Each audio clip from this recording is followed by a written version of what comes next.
जीवन में अगर आपके साथ बहुत तकलीफ आ रही है, बहुत खतरनाक स्थिति में फंस गए हैं, तो समझिएगा कि आप बहुत खतरनाक हीरो हैं। ऊपर वाले ने आप ही को ये जिम्मेदारी दिया है, क्योंकि जिस कंधों में बोझ उठाने की क्षमता नहीं होती है, मालिक उन कंधों पे उतना बोझ रखता ही नहीं। तो बहुत समस्या आए तो घबरा के डिप्रेशन में नहीं जाना है, खुद को समझाना, बहुत बहादुर रहे हो। 100 में से एक बच्चा होता है जिसको पढ़ने में मन लगता है।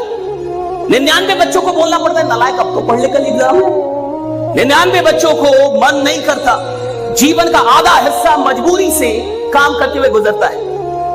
और कई लोग जब नौकरियों में आते हैं तो भी मजबूरी से नौकरी करते हैं। दुकान खोलते हैं मजबूरी में खोलते हैं, धंधा कर रहे हैं मजबूरी में कर रहे हैं, यहां तक कि साला शादी भी की तो अब आप समझ रहे हैं बच्चे भी किसने पैदा हुए होंगे। ये गेटिंग माय पॉइंट। तेरे सारे काम तो मजबूरी के हैं।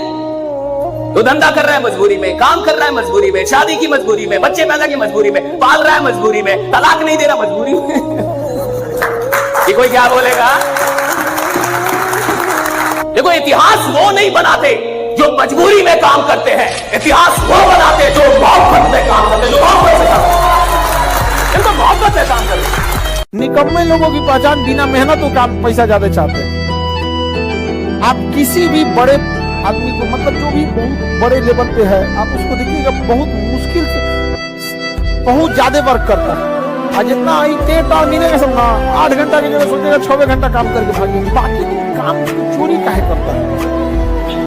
आज जिसको सब कुछ खो कर भी पाने की तमन्ना है ना, कल एक वक्त आएगा जब मुफ्त में मिलेंगे तो भी आपको मंजूर नहीं होगा।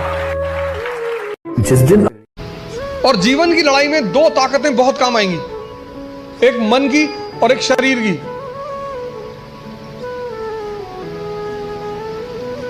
तुम जब भी ऊपर उठोगे तो ये ग्रेविटी तुम्हें नीचे खींचेगी ना, ऐसा समाज की ग्रेविटी है।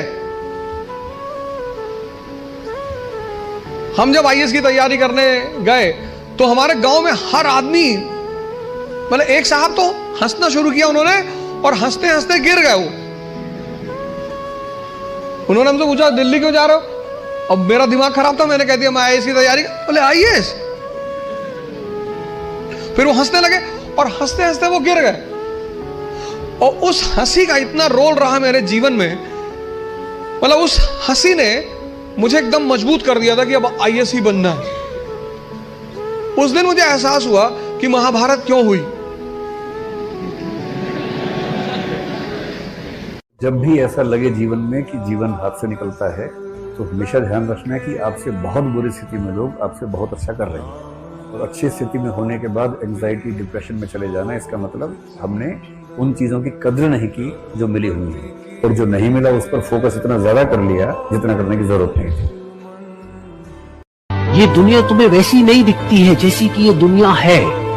ये दुनिया तुम्हें वैसी दिखती है जैसे तुम खुद हो। जिसकी नजर जैसी है उसके लिए ये दुनिया वैसी ही है।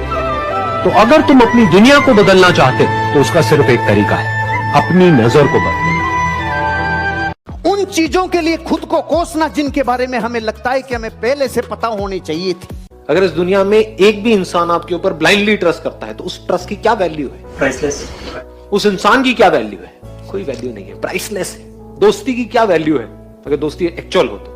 If it is real friendship, उसकी क्या वैल्यू है? लगाओ वैल्यू, पैसे में तोलो, कोई वैल्यू नहीं है। आपकी माँ है, उसकी क्या वैल्यू है?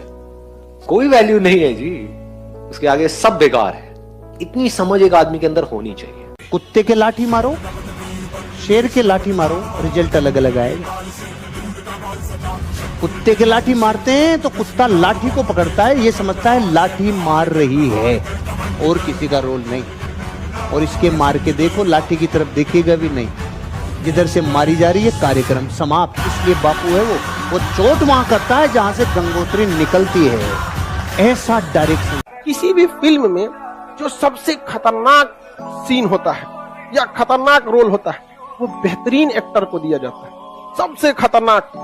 तो जीवन में अगर आपके साथ बहुत तकलीफ आ रही है, बहुत खतरनाक स्थिति में फंस गए हैं, तो समझिएगा कि आप बहुत खतरनाक हीरो हैं।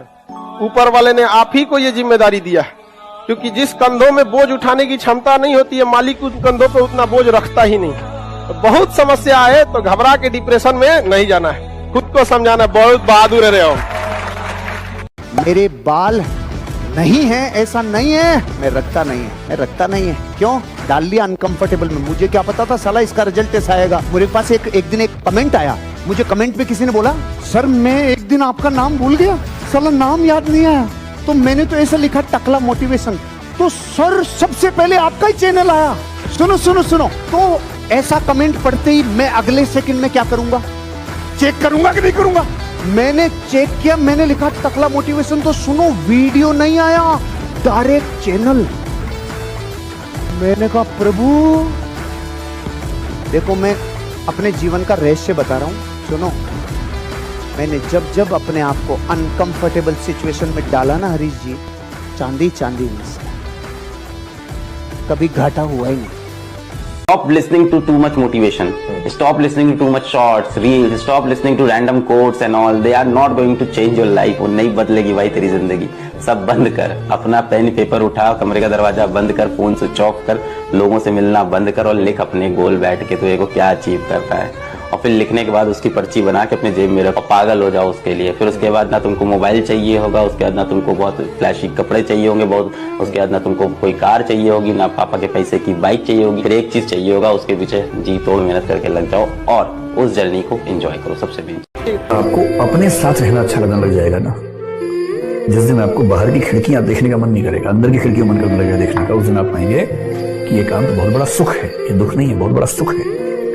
बुद्ध को, महावीर को, इन सबको अपने पूरे समाज से दूर भागना पड़ता था एकांत में, ताकि वो खुद को समझ सके, रियलाइज कर सके। आपाधापी वाली जिंदगी में इतना आसान नहीं होता है एकांत मिलना। ये तो एकांत बाई कंपल्सन मिल गया है हमें। दुख होता है, बेचैनी होती है, सही बात है, होती है, लेकिन उसके बाद भी इसका फायदा उठा रहे हैं। जैसे अगर आपने सुना हो, एक पद्धति विपश्यना पद्धति है, जिसमें 9 दिन तक लगातार चुप रहना होता है और साथ में कुछ क्रियाएं करनी होती हैं, ध्यान करना होता है। मैं तो अब तक उसमें नहीं जा पाया हूं, लेकिन मेरे जो मित्र वहां गए, 2-3 बार गए, मैं उनसे पूछता हूं तो वो एक बात हमेशा कहते हैं कि वहां जाएंगे तो फोन बात नहीं है। अपने पैसा से पिताजी को ले जाइए, पापा आज अपने पसंद से कपड़ा खरीदिए, हम ले जाते हैं आपको। समझ में आएगी ना? दुनिया ना केवल कामयाब को पूछती है। एक माँ बाप के अगर 2 लड़के हैं, एक सफल एक असफल, तो माँ बाप एगो को रोटी देगा, एगो के रोटी में घी लगाएगा। हम खाओ खाते नहीं हो आजकल, खा और टुकुर टुकुर देख रहा है। हमको भी पूछ लो।